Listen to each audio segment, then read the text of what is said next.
O capítulo 19 tem por objeto a responsabilidade do Estado. A responsabilidade consiste numa disciplina jurídica que impõe ao sujeito responder, ou seja, arcar com as consequências negativas de atos defeituosos praticados, inclusive pelo descumprimento não intencional de deveres consagrados no ordenamento jurídico. É possível diferenciar uma responsabilidade patrimonial e uma responsabilidade não patrimonial.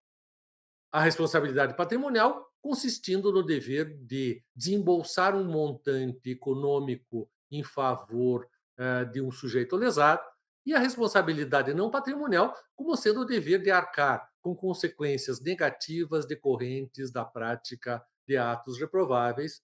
Eu posso aludir à responsabilidade patrimonial basicamente para tratar da indenização civil por perdas e danos, e da responsabilidade não patrimonial para indicar os casos em que o sujeito vai arcar com consequências negativas, tais como a perda do cargo, tais como a restrição ao exercício de certas faculdades. Uma das conquistas do Estado Democrático de Direito foi o reconhecimento da responsabilidade do Estado.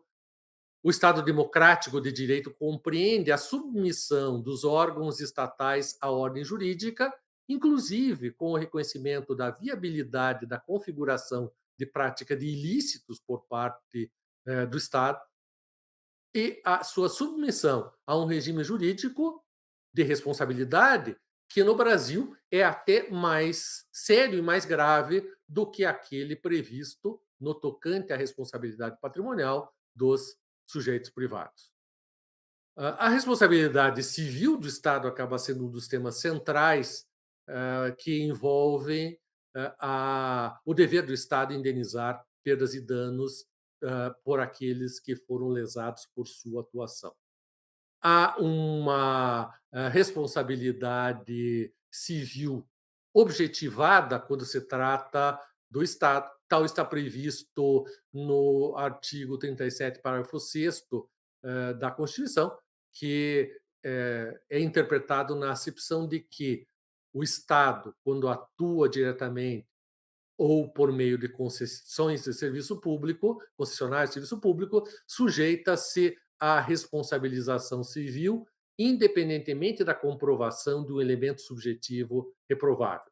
Ou seja, para a configuração da responsabilidade civil do Estado, basta a presença de três elementos, que são a ação ou omissão do Estado, o dano do particular e uma relação de causalidade entre a ação ou omissão do Estado e o dano sofrido pelo particular.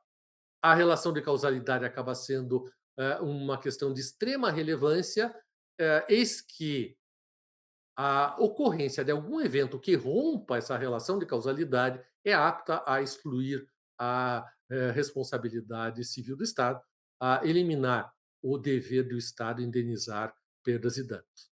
Uma questão que se relaciona a isso é a minha concepção de que existe um dever diferenciado de diligência relacionado sob um certo ângulo à teoria do risco, em que é possível reconhecer que a administração, o Estado, tem um dever de evitar qualquer dano aos particulares no exercício de sua atuação. Portanto, há uma presunção de culpa, em última análise, e há uma responsabilização objetivada, ao meu ver, mais do que uma responsabilidade objetiva.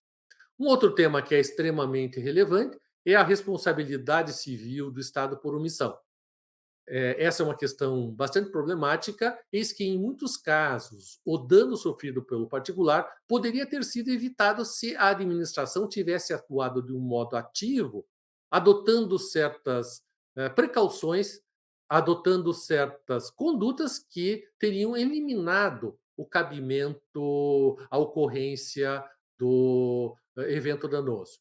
Esse é um dos temas mais discutidos pela doutrina e pela jurisprudência, precisamente porque há uma dificuldade em estabelecer um vínculo de causalidade entre a omissão do Estado e o dano corrente.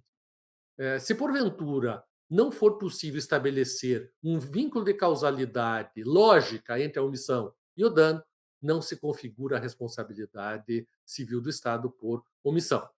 É, portanto, uma questão a ser examinada com grande cautela nos casos concretos.